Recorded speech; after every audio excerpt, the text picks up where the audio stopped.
बिस्मिल्लाहिर्रहमानिर्रहीम। अस्सलामु अलैकुम वरहमतुल्लाहि वबरकातुहू। हकीम दाऊद अहमद ख़ान।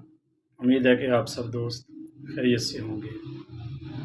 आज मैं जो आपको आसान टिप बताने वाला हूँ जो आप घर में इस्तेमाल कर सकते हैं।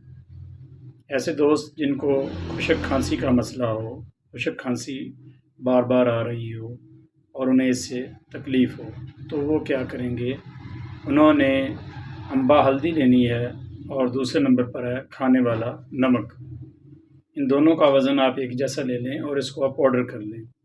इसकी खुराक सुबह 2 ग्राम और शाम 2 ग्राम, खाने के बाद आप नीम गर्म पानी से इस्तेमाल करें। इंशाअल्लाह ताला इससे आपको शिफ़ा होगी। मज़ीद ऐसी अच्छी वीडियोज़ देखने के लिए आप मेरी आईडी को फॉलो करें, लाइक करें और इसे अपने दोस्तों के साथ शेयर करें और मेरे चैनल को भी सब्सक्राइब करें। वस्सलाम।